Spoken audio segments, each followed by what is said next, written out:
Well, hey, everybody, good morning. It's great to see you. Welcome. The big games today, that's what I've heard. I'm not really invested. I can't remember who's playing. Seattle and who else? And the Patriots, that's right, yeah. Anybody rooting for the Patriots? Yeah, I see a few hands. About, who's Seattle? Seahawks. Jeez Louise. Who's rooting for the Seahawks? All right. Yeah. Who doesn't care? All right. I feel you. Well, it's good to be with you this morning. I think I am echoing a little bit on the mic, but it is good to be with you. It's crazy how much snow is out there. Like, I am over it. It feels like we live in Antarctica. It's supposed to warm up this week, and hopefully all this stuff will be gone, and spring will be coming very, very soon. But, seasons like this and seasons in life, they often don't go by quick. They're not here today and gone tomorrow. They often linger for a little longer than we expect. They're often quite uncomfortable. They tend to reveal things about us that we don't like or that we don't even know are there, until we're forced to be somewhere where we don't want to be for very long. And if you're new to Athens, this should sound a little familiar to the topic we've been talking about. We've been going through the book of Exodus for quite some time now, and whatever preconceived notions you might have about this story, the reality is that Exodus is one of the most important and formational stories that we have in the entire Bible. It's the story of God leading his people out of slavery through the Red Sea into the wilderness, to the mountain, and ultimately into his promises. And this isn't just a story that we find in ancient history, a story that happened a long, long time ago. No, the story of Exodus is a melody. It's a pattern. It's on repeat. One that God is doing again and again and again, and his people, including us, right here, right now, today. But the part we often underestimate in our lives is that middle space, the in-between, what we might call the wilderness, the place where you're free, but things don't seem to be finished. Where that old life is kind of behind you, but at the same time, it still kind of feels like it's with you, right? It's the whole getting out of Egypt is one thing, but now getting Egypt out of you is a whole other. And today's passage in Exodus chapter 18, verses 1 through 27, on the surface, it feels kind of a more calm, cool, and collected passage. It's a bit quieter. It feels ordinary. There's no grumbling, there's no quarreling, no lack of food and water, no threat of attack from the Amalekites. Instead, there's just a conversation, a story, and a limit being named and addressed. And there's also wisdom being received. And that should tell us something. Because most of the ways that God forms us don't come through dramatic moments of life. Now, sure, they can, but not most of the ways. No, most of the ways come through ordinary moments in life. Through conversations between a friend. Through reflection and silence. Through someone helping us to see what we can't quite see from the inside of our own lives. So I want to invite you this morning to lean in today, because this passage is so much more than just leadership principles or organizational best practices. That's how I've heard this passage preached again and again and again. And sure, I think you can make a case for that. I think that's there. But there's so much more underneath it. This is not simply a story for those who identify as leaders. I don't believe that. But this is a story for all of us that God has given to one another to form us through shared story and shared life. So as we read this, I want you to listen for two things. First, the shared story about Moses, Moses' story, God's story, what God has done.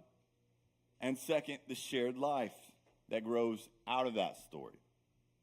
Shared story, shared life. Let's begin by reading the entire passage. We're told in Exodus chapter 18, verses 1 through 27, "Now Jethro, the priest of Midian and father-in-law of Moses, heard everything God had done for Moses and for his people Israel, and how the Lord had brought Israel out of Egypt.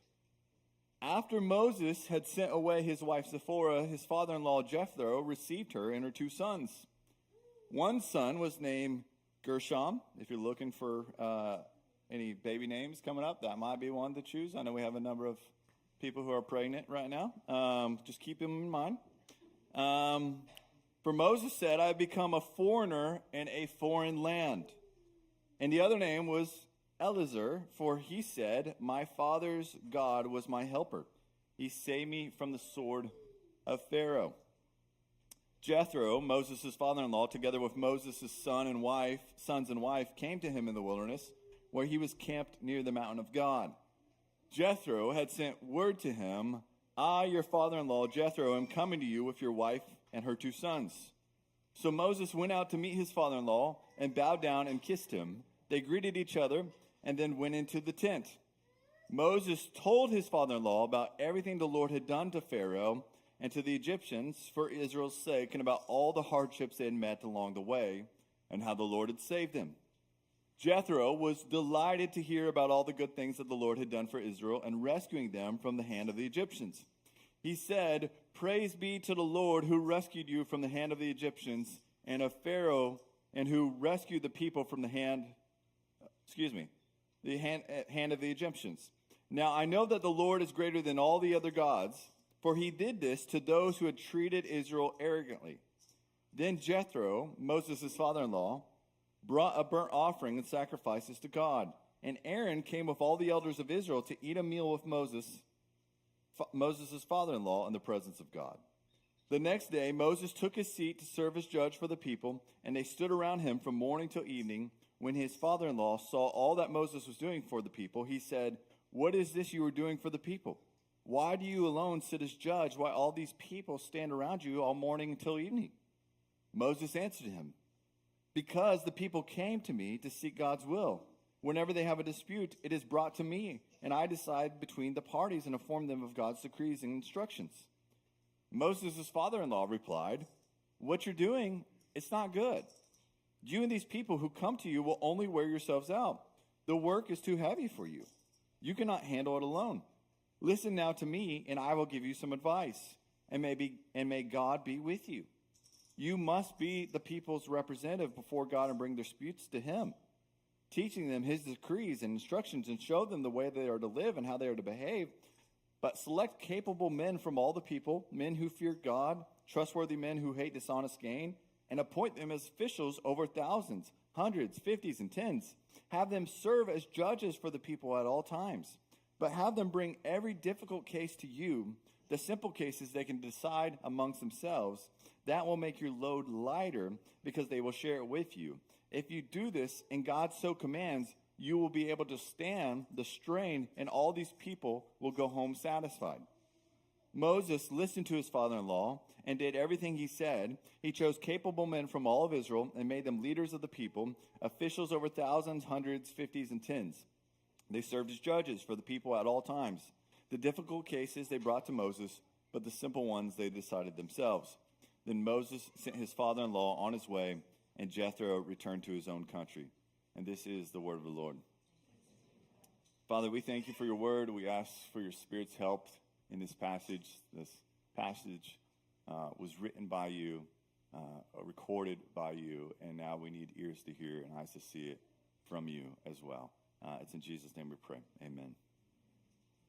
I want you to imagine a life for a moment where you believe in God, you trust him, you show up, you do what you're supposed to do, you pray when you can, you read scriptures occasionally, you come to church every once in a while, You try to live faithfully in the midst of all of life and all that's going on. And yet, even though you know some things about God to be true, and you do some things for God that are good, you still find it difficult to place yourself inside God's story. Sure, you believe God exists, but you're not really sure how your regular, everyday life actually fits into what God is doing. Most days feel like less like a story that you're living into and more like a schedule that's demanded of you. Your calendar is full. Your inbox never seems to get to empty. The to-do list, it resets every night. And at the same time, you're carrying real demands, deadlines, bills, kids, aging parents, expectations at work, expectations at home. Some of that matters deeply. It's really important stuff. Some of it's just exhausting. And very little of it ever waits for you to catch your breath. And much of it, you're carrying on your own. Not because no one cares. Not because you failed or made a mistake somewhere. Because over time, this is just how life quietly stacks itself on our shoulders. And slowly, without really choosing it, your life stops feeling like a story that you're living into and that God is telling over you. And it starts feeling like a load you're managing, and God may start feeling like a boss that you're often ignoring or disappointing. Now, for most of us, we don't have to do much imagining, do we? That already sounds a lot like real life. Therefore, I believe we need God to form us, to reorient us, to give us a new frame of reference, of relationship through shared story and through shared life. That's what's happening in this passage today. God is forming Moses, Jethro, and the Israelites as they find themselves grounded on the literal ground that Jesus walked. Grounded in God's story and are being invited into a shared life where the mission is bigger than any one of them can carry alone. And so those are the two movements today. I'm going to be a little repetitive. That's okay. But I want you to pay attention to that in this story. Those are two ways in our passage today where God is working, forming both them and us in the wilderness, and this is personal, sacred stuff. We might feel detached from it because it happened a long, long time ago, but as we read this, you need to know that this is very personal to you, very personal to your story. God's story and your story are not at odds. They're one of the same. And God is inviting us to see our story, to ground our lives in His story. So let's start with the first way. First, God forms them and us by grounding us in His story. That's what He's doing in the wilderness. He's grounding them and us in His story. Verse 1, now Jethro, the priest of Midian, the father-in-law of Moses, heard of everything God had done for Moses and for his people Israel, and how the Lord brought Israel out of Egypt. So right away we meet this character, Jethro. And the text introduces him as the priest of Midian and the father-in-law of Moses. Now Midian is not Israel. It's outside the covenant family. It's a people group that is connected to Abraham through one of his wives, Keturah, but not part of the covenant line that runs through Isaac and Jacob. Now, this is not the first time we're meeting Jethro. Back in Exodus chapters 2 and 3, after Moses killed an Egyptian slave master and killed an Egyptian slave master. Master there is important. And fled Egypt in the fear of Pharaoh. He went to the land of Midian as a fugitive. During that time, Moses was tired. He was afraid. He was unsure who he was or what his future had in store. And it was there that Moses met Jethro. Jethro welcomed him in. He gave him shelter. He gave him work. He gave him a family. Moses married his daughter Zipporah. Moses became a shepherd and spent 40 years living a quiet, ordinary life in the wilderness. No miracles, no crowds, just sheep. These were long days where Moses was learning how to live as someone who no longer belonged where he came from. Remember, Moses was born an Israelite, but grew up mostly in Pharaoh's palace. Moses did not like the abuse that was happening to his own people, how the Egyptian slave masters were taking advantage and abusing the Israelites, who they had enforced to be their slaves. Moses kills the Egyptian slave master. Pharaoh wants to kill Moses now. Moses runs into the wilderness here in Midian. Spends 40 years there before God tells him to go back. In fact, we're told in verse 3 that Moses' name's one of his sons, Gershom, which means I have become a foreigner in a foreign land. That name tells you exactly how Moses understood his life at that point. He was displaced, caught in the in-between. Not home, and also not yet where God eventually would have him be. And it's in that wilderness, while tending sheep near this same mountain, that God spoke to Moses through the burning bush. This is where Moses learned who God was. This is where God revealed his name. This is where Moses' calling began. So when Exodus chapter 18 rolls around, it brings Jethro back into the scene, back into the story. This isn't accidental. This is someone who knew Moses before Pharaoh, before the plagues, before they went through the Red Sea. Jethro knew Moses in obscurity, in fear, in the midst of God quietly forming him for 40 years, before these additional 40 years in this same wilderness. And so in verse 1, we're told Jethro heard everything God had done for Moses and for his people, Israel, and how the Lord had brought Israel out of Egypt. So before Moses even sees Jethro again, word has already gotten out about what God has done in Egypt, and it's traveling fast. It's becoming known to the whole world beyond Israel, which, remember, when God was sending the plagues, I am doing this to show Pharaoh, but not only Pharaoh, to show the world who I am, that I am the one true God.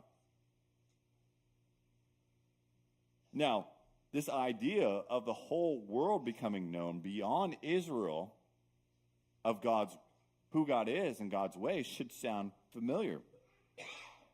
Because this is the same pattern we see again and again. Think about the Gospels. When Jesus shows up, he doesn't just announce good news and keep it contained. Hey, let's keep this between us. Let's make this some kind of exclusive club. No. The story travels. People hear. The word spreads. Outsiders lean in. And even after the resurrection in the book of Acts, Acts chapter 13, verse 49, we're told again and again that the word of the Lord spread. The story kept moving outward, which tells us something important, and that is God's story reaches people we don't often expect. Gentiles, Midian priests, co-workers who we never thought would be interested. neighbors who always felt distant, family members you assume are just closed off. These verses are reminders that God's story has a way of reaching people that we don't anticipate, in places we don't control, and on timelines we don't manage. Jethro doesn't hear the story because Moses went on a mission trip. He doesn't hear it because Israel launched an evangelism program. He hears it because God has been faithfully at work in the lives of his people, and that work is becoming visible to others. How? Through shared story. We underestimate our story, and we underestimate that God is actually in our story. This sounds a little too simple. It is. It is.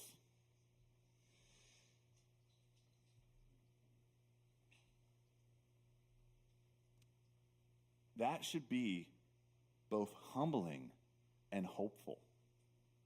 Humbling and hopeful.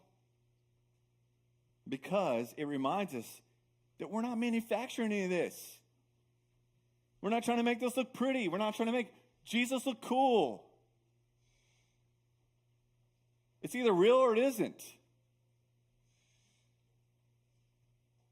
This is God,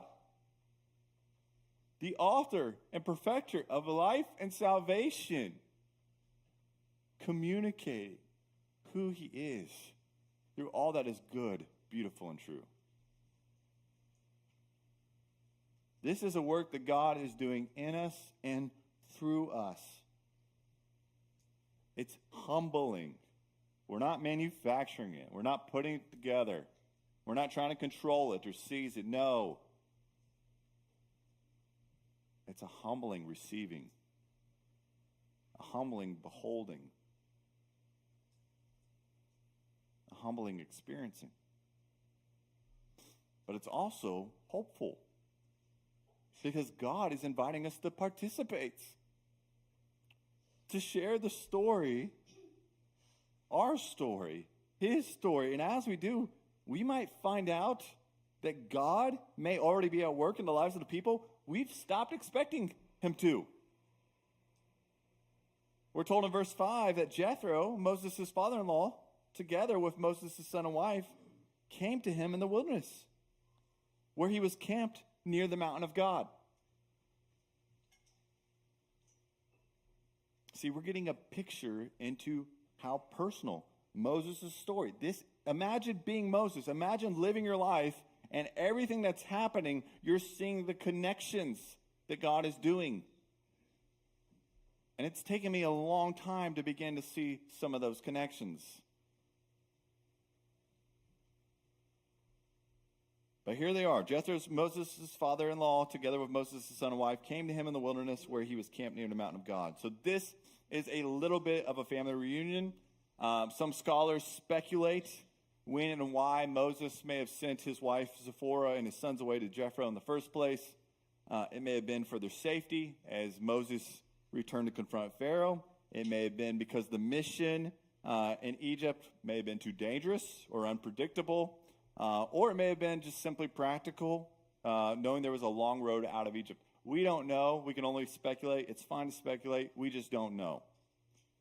But whatever the reason was, we're now told that God has brought them back together in the wilderness. And they gathered together near the mountain of God. The same mountain where Moses was told in Exodus chapter 3, verse 12, at the burning bush, you will worship God on this mountain. That was a while back. And just one chapter later from here, and from chapter 18, we'll see in chapter 19, this will be the mountain where Israel receives the law. And so this is kind of a full circle moment for Moses. Moses is coming to terms with God's faithfulness. That's what God spoke to Moses at the burning bush is now coming into fruition. And of course, in our stories, we can't help but recall the twists and the turns along the way. And yet, in Moses' story, in the life he's living, God has brought him back to the very place with now all of Israel, just as God said he would. That's something to notice. That's something to pay attention to. And as we think about it for Moses, we need to notice and pay attention to the ways in which God has brought us full circle, or the ways that God has taken us here or there, or the people he's put us around. Maybe opportunities where God is at work that I just haven't seen he's at work. God is so much more involved in your life than you and I believe he is. He is present. He is actively at work. And it's not like he's trying to force you here, do that there, or whatever. It's not so aggressive. It's gentle. It's present. It's loving. God is in our midst. If you doubt that, look at the incarnation. Jesus Christ came to us in the flesh. I have to remind myself every day that the ground I'm stepping on is literal ground that Jesus walked on. That he's still here with me. He says, never will I leave you or forsake you. Behold, I am with you to the end of the age. God is more actively involved in our lives than we give him credit for. We live our story like God's story is not even involved. There's this beautiful integration taking place.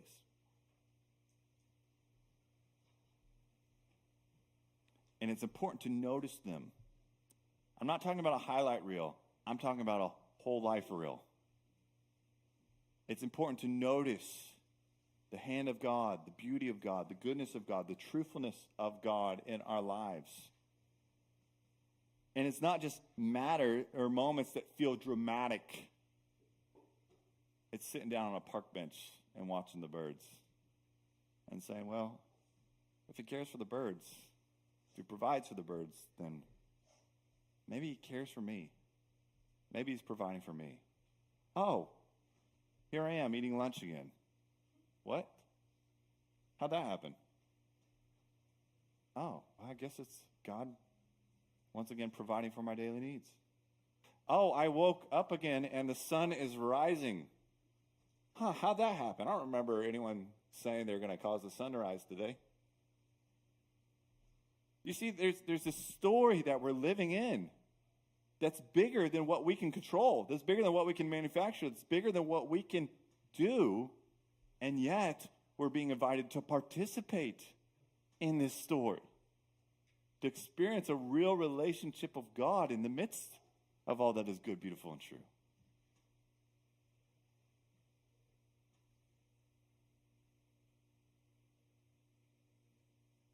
This right here, this moment, it's a family reunion.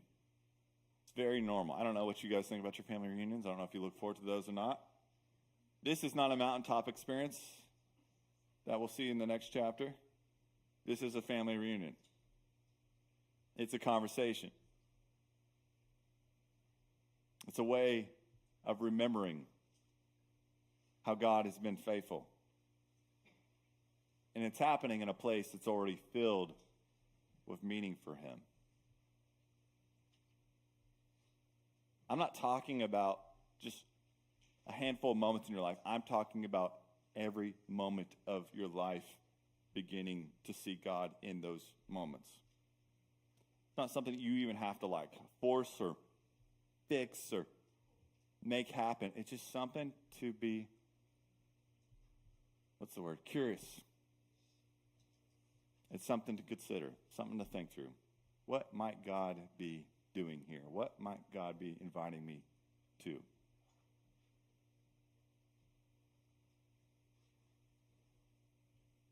See, God often does this. And he brings us back to the places where he met us to help us see how far he's carried us since. And notice what Moses does next. Verse 6 and 7 tells us that Jethro had sent word to him, I, your father-in-law, Jethro, and am coming to you with your wife and her 2 sons. So Moses went out to meet his father-in-law and bowed down and kissed him. They greeted each other and then went into the tent. Now the tent here, it becomes this holy ground, this sacred place. But it's in kind of its own quiet way. This could be literally a coffee shop that you and I go to and sit across the table. This could be a kitchen table. This could be a parked car. This could be a hike in the wilderness. This could be anywhere, everywhere. But here it's in a tent.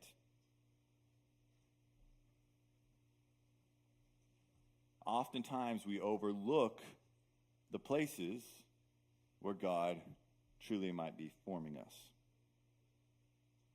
And one of the ways that we're talking about that God is forming us is through the practice of sharing our sharing our story. Which I know some of you guys have crafted your testimony. I think that's fine. I think that's good. I'm not talking about your testimony. Well, it depends kind of, I guess, how we're defining testimony. I'm talking about your story. Your story. Conceptually. Your upbringing. Your trauma, your hurt, the highlights, the hopes, the disappointments, the frustrations. You are not who the world tells you to be or who you want to be necessarily. You are a culmination of all the experiences that you've had, of all the moments that have taken place. I know some of y'all don't want to go back to the past and revisit that. I get that. But we need redemptive experiences. Jesus didn't come just to redeem you and save you and then say, well, I'll see you on the other side. He came to redeem us in every way and make us whole.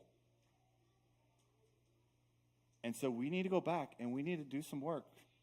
We need to heal. We need to become whole. Because what doesn't get transformed gets transferred. It gets transferred to other people. It gets transferred to the next generation. It gets transferred to the way in which we attempt to love our neighbor or not. We have to deal with our stories. They matter to God. They should matter to you. You can't just outdo what's been done to you. I've heard it said, Jesus may live in your heart, but it's Grandpa who lives in your bones. There's this sense of like, we have to learn. Scripture says, put off the old self. Replace it with the new self. It is an actively putting off. It's not a like, well, don't remember that guy. That guy doesn't love ice cream anymore. That guy, whatever. It's this guy is still with me. I may be out of Egypt, but Egypt's not out of me. And not everything was bad in Egypt. Not everything was bad in your story before. It's a mix, a roller coaster. But we have to do that work with Jesus. We have to become free people, whole people, healed people. It's not something we force. It's not something you got to do today. But we have to be open and willing to go on this journey through the wilderness with Jesus. Because the wilderness is going to continue to expose us again and again and again. And we have to do something when we're exposed. We have to take the brokenness and figure it out what to do with it. And what we need to do with it is hold it before the Lord as sacred and have him slowly put us back together. That was a tangent. That was a rant. Maybe it's helpful, maybe it's not. Sorry. Verse 8. Moses told his father-in-law about everything the Lord had done and about all the hardships they had met along the way and how the Lord had saved them. Notice that word, everything. Moses doesn't just tell the victory moments, the highlight reel. He doesn't skip the fear, the waiting, the confusion. He tells the whole story of what God has done and how hard it's actually been at times to trust God in it. Anybody who acts like it's not, they're not living it. They're not in it. They're not doing the work. It is not a walk in the park following Jesus. It is a struggle. It is a struggle. And that's important because telling the story is one of the ways in which God forms us. If there's no struggle, there's no formation. The resistance is the invitation. The obstacle is the opportunity. That's where change occurs. That's where change takes place. That's where God meets us and changes us in that place. When we tell our story honestly, something begins to shift inside us. Because we're no longer just reacting to our lives, which that's what all of us often do. We just react impulsively to circumstances, to outcomes, to situations, to people. We're just reacting all the time. But when we begin to tell our story and see ourselves have the perspective that God is in our story and our story is in God's, we then begin to live more free. Because I'm no longer looking for you or you or you to tell me who I am or tell me what my story is or what it ought to be. Because I'm receiving that from God. And so I can share my story as nothing more than a testament to what God has done and what God's doing in me. Your story is not reactive. It's not manufactured. It is real. It is raw. It is sacred before God, and Jesus Christ absolutely cares about it. And telling our story, practicing our story, is a way in which we continue to see connections in which God is meeting us in our lives, in which God has been faithful in our lives, in which God is forming us and changing us in our lives. When we tell our story honestly, we're not just reacting, we're beginning to interpret it. We're not just reacting, we're interpreting when we tell our story. We're beginning to wonder, well, I wonder why I've always thought this, why I've always felt the need to act this way, why I've always operated or curled up in a little ball of defense when these things occur.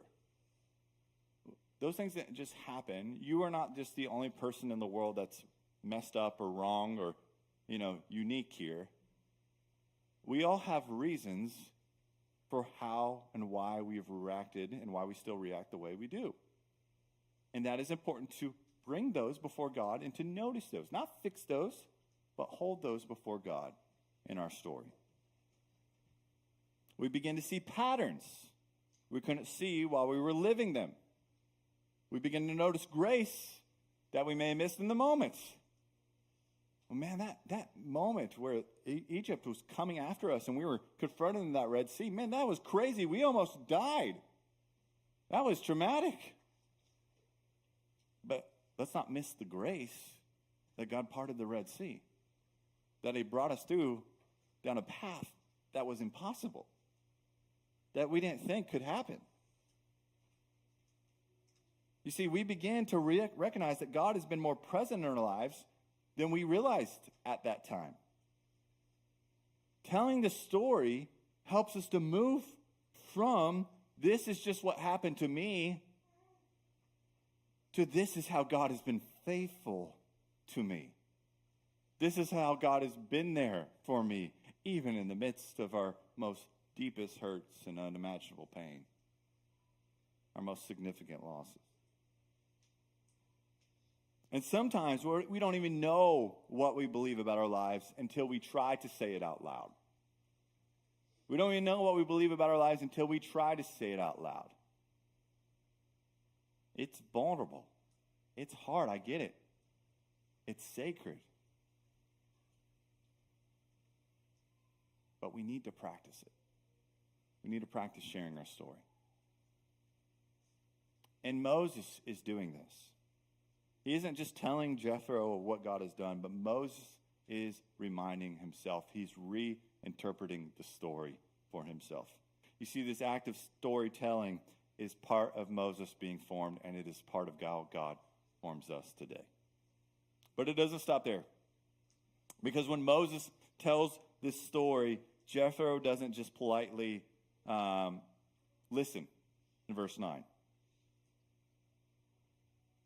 Verse 9 says, Jethro rejoices Verse 10 says, Jethro praises the Lord. Verse 12 says, they eat together in the presence of God. Moses' story becomes the space where Jethro now encounters God, which tells us something important. As I hear what God is able to do for you in the ways in which you're seeing God in your story, that actually helps me see what God is doing for me in the ways in which God is active in my story. God often uses ordinary storytelling to do extraordinary formation in others. Not sermons, not arguments, not perfectly worded explanations. No stories. We don't have time for stories in our world today, do we? We're already told what we should be angry at. We got to, figure out what we're going to do later today or this week. I mean, we just don't have time for stories. Give me the Cliff Notes version. Man, I don't really want to, share my story. I don't think people want to hear my story. If they don't want to hear it, that's probably saying something about them and where they are with their own story. Maybe we have a story pandemic. I'm not sure. Just like where we don't know how to communicate our story anymore. We don't know how to listen to one another's story anymore.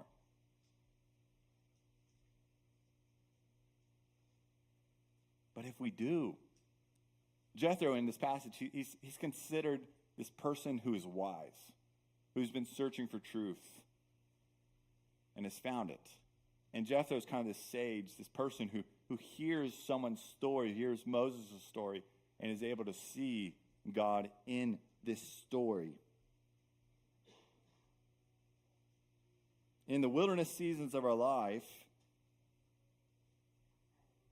we often isolate ourselves. We talked about this a little bit last week. We separate ourselves. We feel like something's wrong with us, so we don't share that with others. When life feels heavy or rushed or overwhelming, we tend to escape, hide, run. We isolate. We compress our stories into one-line answers. We say, I'm fine. I'm good. When we're anything but those things. But formation doesn't happen in isolation. And it doesn't happen in silence. God forms us as we place our lives inside his story and then share that life with others. If your natural instinct and temptation is to say, how are you? I'm good. I ask my kids all the time, how was school? Before I even finish the question, good. Really? Like the whole complexity, the whole nuance of your day, the whole experience that you had, every conversation, every food you tasted, every shot you played at recess, all of that, good. It's not a sufficient enough word to define all of that, is it? It's not good or bad or black and white. That's too limited. Our relationship with God is so much more than that. It's so much more beautiful, so much more complex, so much more challenging, so much more surgical. It's not good or bad or right or wrong. It's all of life and all of God coming together. You track with me on that? Does it make sense?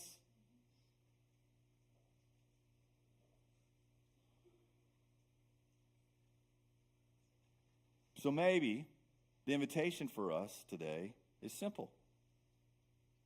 Who is someone God has placed in your life who can hear your story? Not the edited version, not the rush version, but the honest version. And where might God be inviting you to listen? Without judgment, without solution. Can you sit there and hold what is sacred with them before Jesus? Can you let Jesus hold it? Can you let Jesus handle it? And can you just sit there with them and hear it? And as you do, you might realize that Jesus might want to hold you and your story more than you realize too.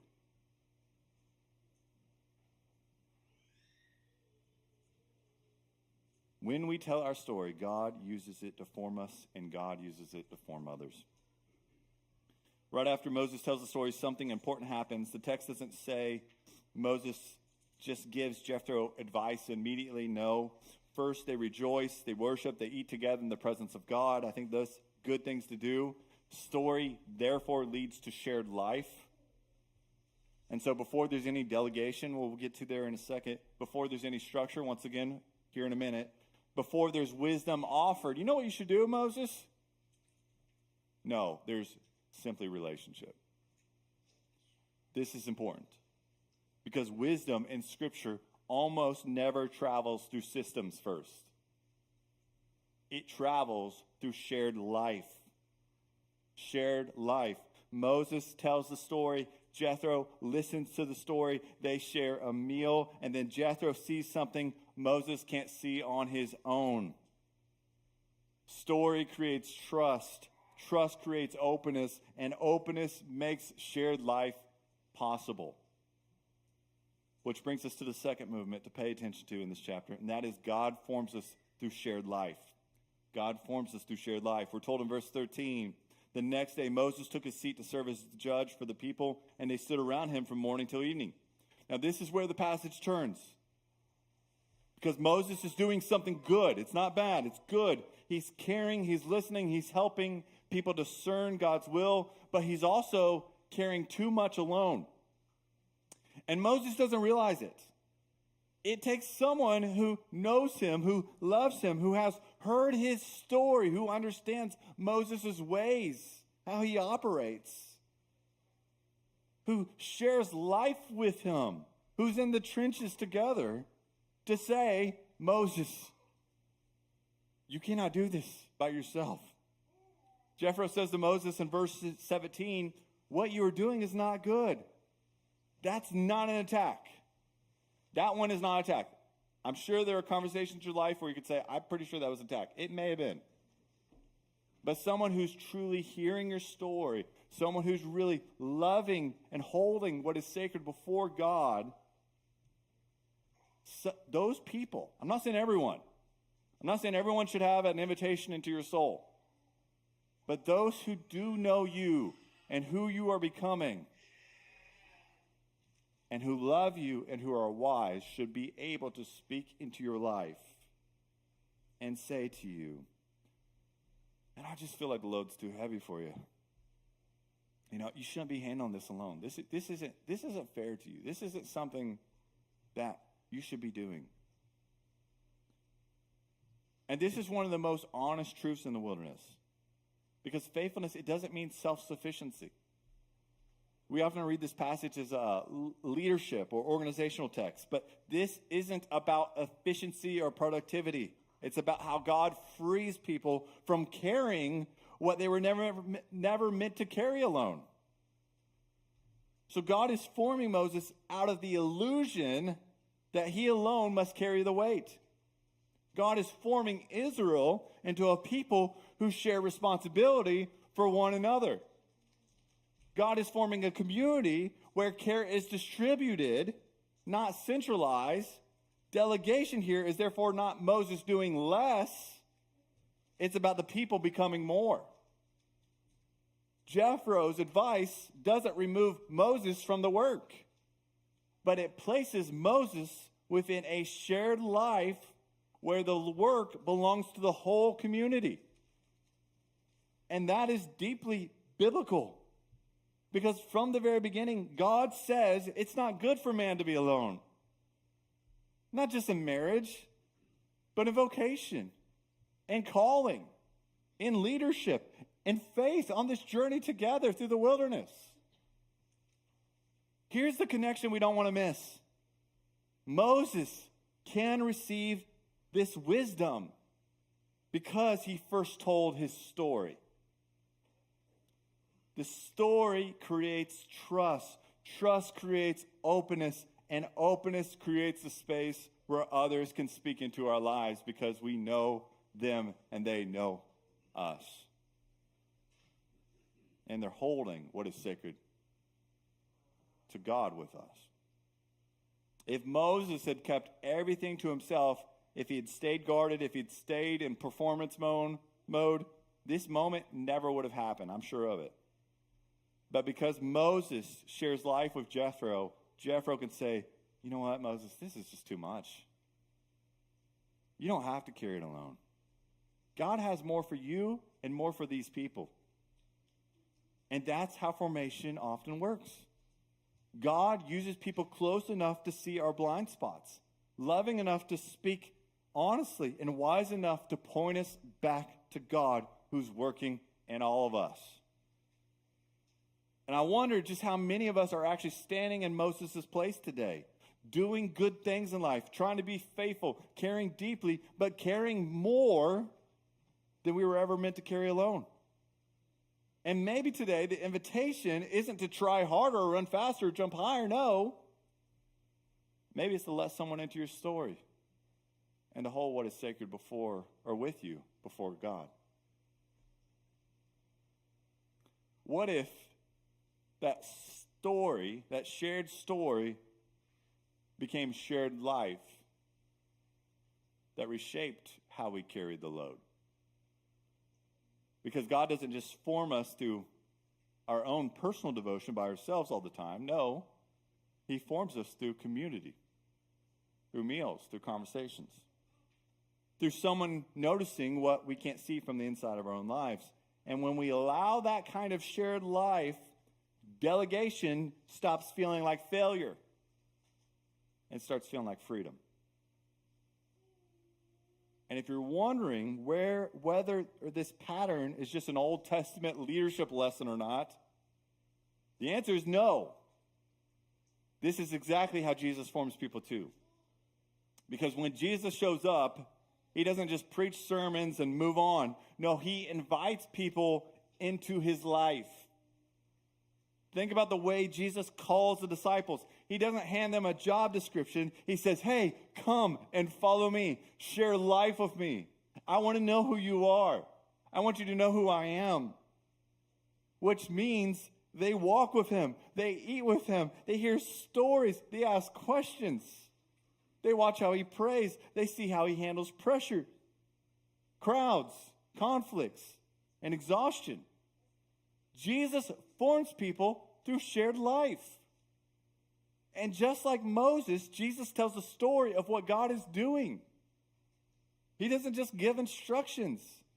He tells parables, stories about seeds and soil, about lost sons and found sheep, about a father who's already worked in their lives. He places his followers inside God's story and helps them see themselves inside of it. But Jesus also does something that surprises us. Even though he is the Son of God, even though he could do everything by himself, he refuses to carry the mission alone. He sends the disciples out 2 by 2. He gives them authority. He invites them to participate in the work. Not because he needs help, but because this is how his people are formed. And there are many moments in the Gospels that sound a lot like Exodus chapter 18. When the crowds are pressing in, the disciples say, you know what, Jesus, send them away. And Jesus says, well, have you thought about giving them something to eat? When the work is overwhelming, Jesus doesn't say, you know what, guys, sit back, watch me handle this. No, he says, come away with me and let's rest. Jesus knows limits. He honors rhythm. He shares the work. And even on the night before the cross, what does Jesus do? He doesn't give a strategy session. He shares a meal. He tells the story again. This is my body broken for you. This is the cup of the new covenant. Drink. All of it. What is that? That's shared story. That's shared life. But after the resurrection, Jesus doesn't say, you know what, guys, I'll take it from here. Don't worry about it. Have a seat. Watch this. No. He breathes on the disciples, giving them the Holy Spirit, and sends them out on mission. Which tells us something profound. The way God formed Moses in the wilderness is the same way Jesus forms his followers, even today. Not through isolations, not through self-sufficiency, but through shared life, shared story, and shared responsibility. So when we let someone into our story, when we stop carrying everything alone, when we trust others with real responsibility, we are not failing at faith in some way. No, we are following Jesus. We're following Jesus. That's what we're doing. And that means this invitation today is not about becoming someone different. It's about becoming more honest, more open, more willing to receive the way God actually forms his people. Because following Jesus doesn't mean you carry everything yourself. No, it means you walk with Jesus at every moment of every day. And you walk with others along the way. It means your life becomes less like a solo performance and more kind of like a shared pilgrimage. So maybe this week, the most faithful thing you can do is not add something new to your plate or your schedule, but to pay attention to where God might be inviting you into shared story and shared life. Maybe it's a conversation you've been avoiding. Maybe it's a meal you need to accept. Maybe it's finally naming out loud, man, this is heavier than I realized. Because the good news is this: God is not disappointed by your limits. God works through them. And the same way, and the same Jesus who said, come and follow me, is still forming his people today through story, through shared life, through community, and through the grace of not having to do this alone. So let's take a moment now and bring all that before God together.